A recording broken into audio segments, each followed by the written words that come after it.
disgusting, Mr President, and there are a few things from members' contributions I'd like to pick up on and just make some remarks about in my summing up, if I may. I notice the member for Hobart, thank you for, I thank the member for Hobart for her contribution and remarks. She stepped out of the room at the moment, but I think probably a few of us had a little grin when she mentioned the other place taking quite some time in 2021 with the future gaming markets legislation, a whole 8 or 9 hours apparently. Yeah, well, I think we took a little bit longer. I think we might have given it a bit more of a working over than that. I took nearly about as long as that myself, I believe, in my second reading contribution. So.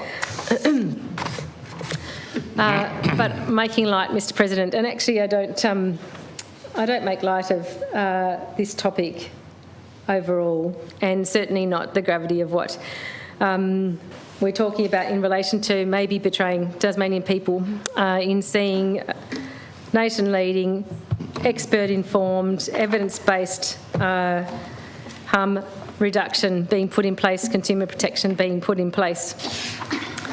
I do want to recognise, as the member for Hobart did actually, Mr Michael Ferguson MP, for the leadership that he did show on this matter in being the person in the Liberal government cabinet as Treasurer and at the time Finance Minister, who in 2022 took the leadership on the decision to implement a mandatory pokies card with pre-commitment limits.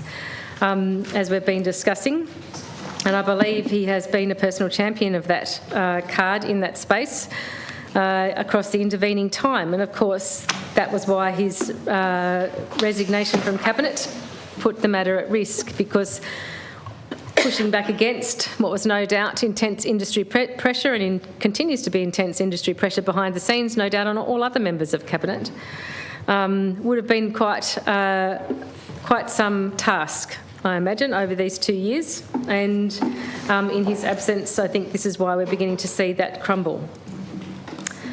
It's interesting to hear a Labor contribution belabouring the delays in the card. It's a little bit of a shame. It's actually a fact that when the Gaming Commission first recommended the card, it was always their view it would take 3 years to implement, that was realistic. I understand why Minister Ferguson at the time, as he was Treasurer and Minister for Finance at the time, when he announced that they would implement the card, that the government would implement the card, he announced it with a 2-year implementation timeframe. And that's a shame in a way, because it did mean that when it wasn't able to be done in that timeframe, and we've got another year to travel in implementing it, it looks like it's been delayed. In reality, on the advice of the Liquor and Gaming Commission, a 3-year timeframe was about right. The Gaming Commissioner has confirmed that publicly since. The reason Michael Ferguson at the time would have announced a 2-year timeframe is that would have kept it within an election period. It would never have had to be taken to an election if it could have been done in a 2-year timeframe, and if we hadn't gone to early elections. And we know that the two greatest risks to derailing any responsible poker machine regulation and consumer protection, the two greatest risks are having to legislate it through this place or having to take it to an election, because those are the two opportunities for the greatest industry pressure and influence and bullying to occur. That's where political threats and political promises can be extracted, and dominance of a vested interest with that much power can be brought to bear on, particularly on the major parties who are trying to contest to form government in an election, or trying to get a piece of legislation through this place if they are the government. So the announcement from Minister Ferguson at the time was that it would be 2 years, I presume in the hope that it would be done under ministerial direction without having to be legislated and within an election period, and therefore not vulnerable to industry influence to the same extent that it would otherwise be. Sadly, that wasn't able to be done in that time frame. Realistically, the Commission had thought that it wouldn't, and now we see it taking the additional time. Certainly it's not that nothing has been happening in that time. It's really actually quite sad to hear it implied that nothing has been happening in that time. from the Labor contribution, because clearly the Liquor and Gaming branch of the Treasury Department and the Liquor and Gaming Commission have been working quite hard and consistently on implementing these measures. They've had to do it alongside implementing the new licensing model that came on board on the 1st of July 2023 as well. And with that came the new LMO in that model, who was the key stakeholder within the system to have to then co-design this with and develop it. So there's certainly, and I would like to acknowledge the extensive work that's been happening. The extensive work, for example, that was put into the consultation process theoretically with industry last summer, putting together consultation material, reaching out to industry with the opportunity to engage. Industry didn't, probably too busy engaging with the two parties behind the scenes, knowing that that was a more preferable way to gain influence. So there certainly has not been no progress in 2 years, and it's fairly telling to hear that said from a party that then is parroting industry-approved lines on facial recognition technology, which I foreshadowed in my contribution. Facial recognition technology is marginal in its benefit in reducing harm on poker machines. All expert evidence tells us that, and that's what the Gaming Commission said in their report.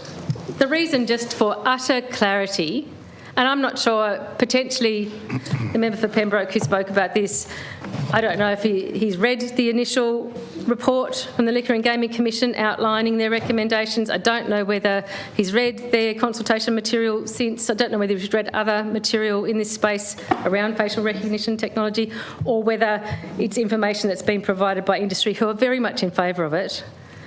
But the reality is facial recognition technology is relevant to the people who are on a self-exclusion scheme.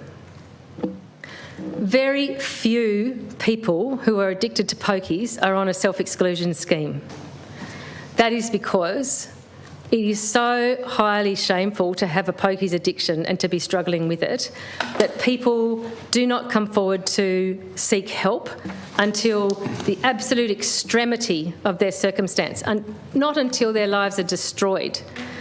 1 in 10 people with a poker machine addiction will come forward seeking help, and they do that at the extremity of their distress when their life has crumbled. That is the circumstance when people are pushed to breaking point by their addiction, that some of them choose to go on a self-exclusion scheme or have family who assist them to engage with a self-exclusion scheme. There's a very small number of Tasmanians who are typically on that scheme. I haven't checked recently on the numbers. Typically it was always about 350 or thereabouts on that scheme in times past when I was more familiar with the up-to-date numbers. That's a very small number of people of the Tasmanians who are likely to be struggling with a pokies addiction. A facial recognition technology means that instead of having a paper copy book with photos of people on the self-exclusion scheme for venues and workers in the venues to check as people come into their venue, facial recognition technology does that automatically and can identify as someone comes through, presumably the door of the gaming room, and sets off a little alarm to say this person is self-excluded. So workers are then able to engage with that person and perhaps redirect them out of the venue to give effect to the self-exclusion. Of course that makes sense. We automate a lot of things in this day and age. It certainly would be helpful in some ways, but that is why it's not meaningful in reducing much harm. It's a tiny number of people. For people who are already at the extremity of the harm caused by poker machines, it does nothing to promote the development, or does nothing to work against the development of a pokies addiction in the first place. And that's why it's beside the point. It's also potentially quite handy. Along with some of the other technological things that the leader mentioned in her contribution as things the government has subsequently committed to during the election campaign around automated systems to detect problem gambling behaviour. These sorts of automation of systems within venues like that, and certainly facial recognition technology, also present pretty interesting opportunities for marketing purposes and the like for the industry. They also have unanswered privacy concerns around them, which the Liquor and Gaming Commission identified. So there's all sorts of problems with them. Again, it's an absolute furphy to talk about that being a meaningful way forward. And by the way, we don't have to necessarily discard it. There's no reason not to do it at some point. It's just not a priority. It's not a priority, and it's not a reason to displace the card.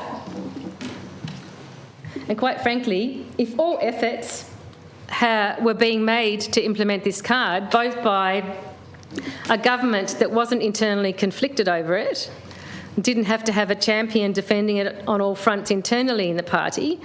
If the government was fully behind the card from the beginning, perhaps we could have been implementing it more promptly than we are. If there wasn't sniping from the outside, from the opposition and others, certainly from the industry, perhaps it could have been implemented too more quickly. Who knows? But all hands to the wheel would have helped. I thank the member for Mersey for his contribution. I think it's always worthwhile to highlight that link that is proven to be there between gambling and gambling harm and domestic violence. And when we talk about that, we have to talk about pokies, because pokies are the form of gambling that is most frequently the reason that people are experiencing harm. It's the biggest usage and the highest harm. Most available. And in most fact, accessible. It's the most accessible, it's the most frequently used. In fact, the member for Mersey mentioned, I think, a per capita figure for gambling, which was 1,000 and something. Yep. 1,600. Now, a large slice of that is poker machine losses, the largest slice of it, I would imagine. I don't imagine, I know. This is a link that's real. It's one we can't ignore. It's partly building our understanding about these sorts of links, like the very clear one between gambling harm and domestic violence. It helps us to better understand the reality of what this public health issue is that we're dealing with when we're talking about gambling harm, and particularly pokies harm. Because I think that's what goes by the wayside when we just focus in on this is just another public policy measure. And as the member for Pembroke talked about, we should fully understand all our policy measures that we're implementing. We should have investigated all the impacts and the economic side of it, get a full picture of what implementation is going to mean. And that's correct. It's correct broadly for public policy. That's right. We should have a good, clear understanding of it. But if the point of gathering that understanding of it is to be able to tear it down, and in this case, what we're talking about is a public health measure, and the best sort of comparison to make would be with the public health measures and the policies we pursue when we're trying to reduce harm from smoking. Now, when we came, for example, to the point of deciding as a government and a community that we would ban smoking from hospitality venues, for example, I wonder if an economic impact analysis on the venues and on jobs was done then, potentially with the purpose of stopping that measure being implemented. I'm sure the industry was arguing for it to be done.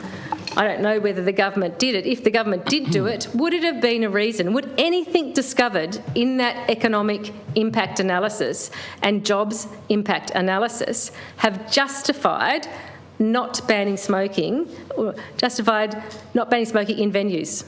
Would anything have caused a government to walk that back and we didn't go down that path? I wonder. This is a similar issue here.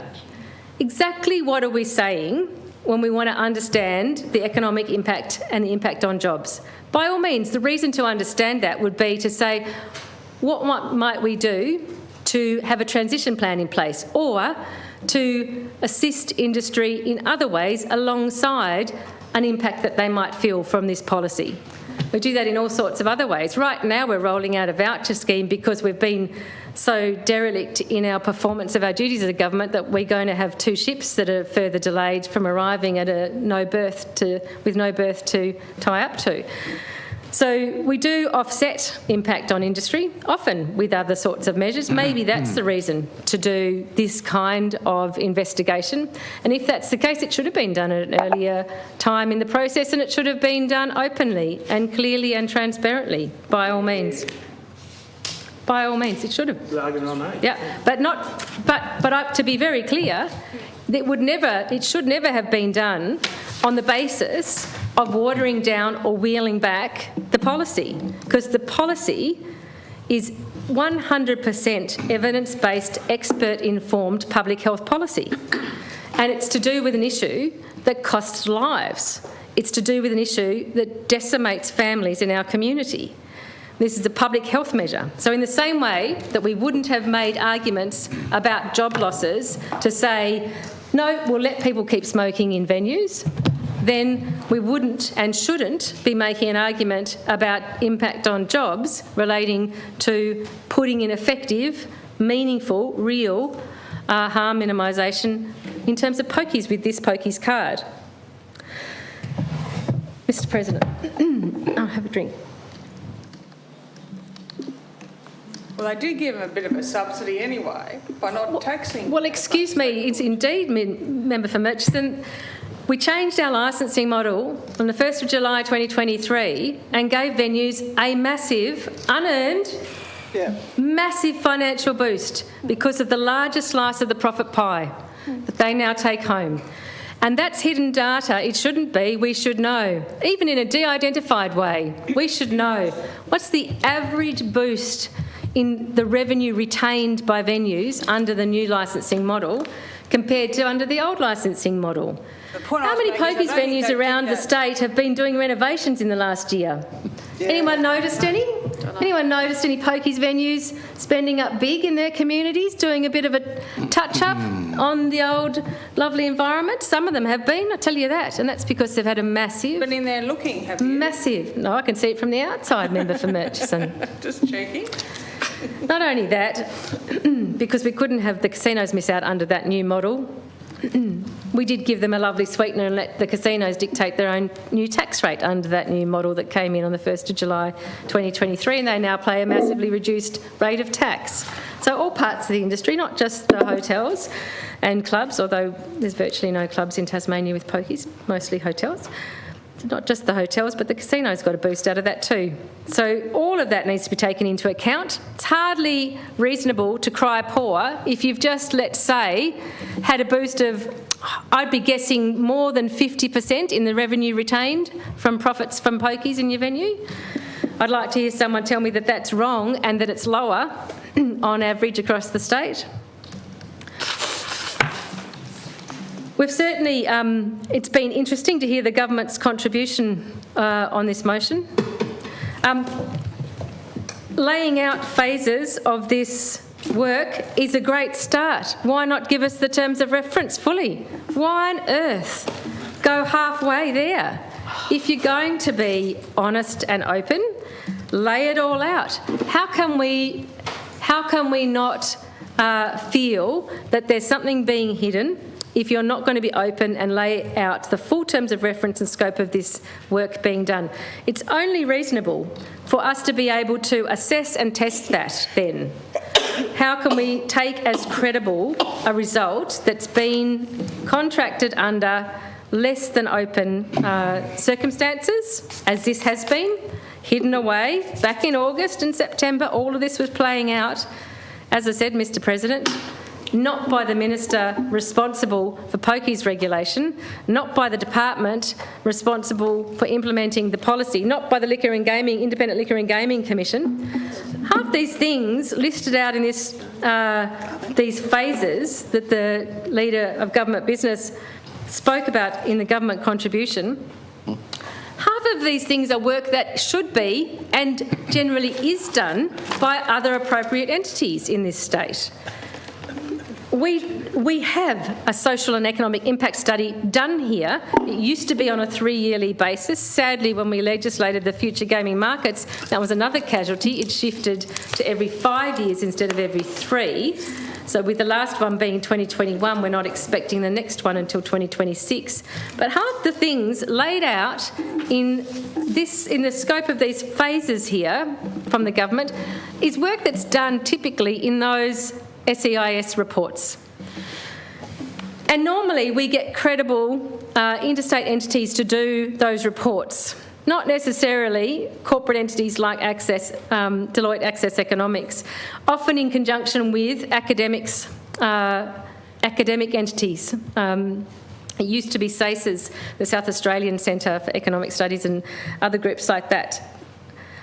Things like, as soon as you see in the scope of a piece of work to look into impact of pokies, as soon as you see that it's going to look at matters around transfer of gambling from one form to another, you know it's written by industry. Yeah. This is written by industry.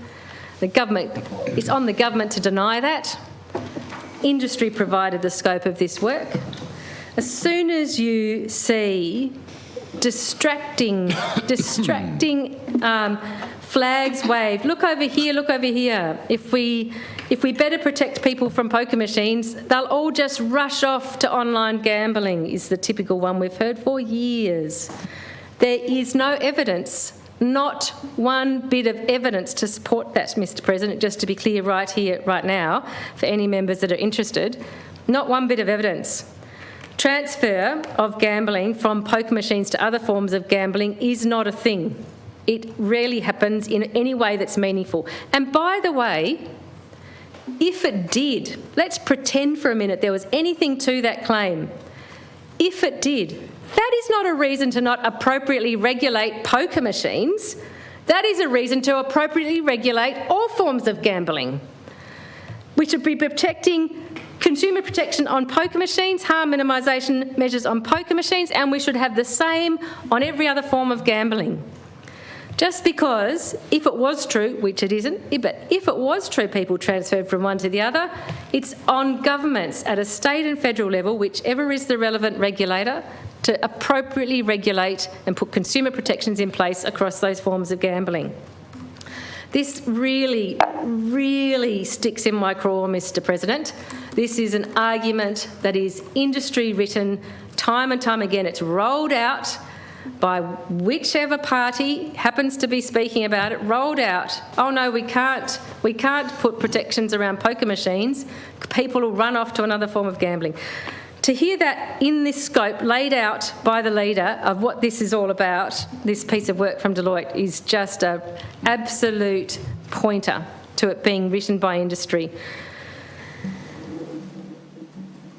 When it comes to estimating the degree to which harm would be minimised under the card, I think that is a piece of work that there are expert entities to do, that are available to do. Why on earth are we getting Deloitte Access Economics to do that?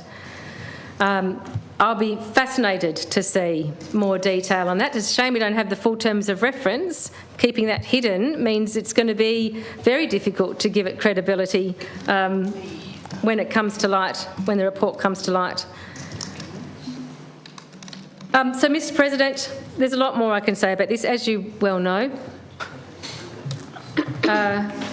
I've been quite, I think, light touch, actually, in my contribution today, because I think this motion was an entirely simple one.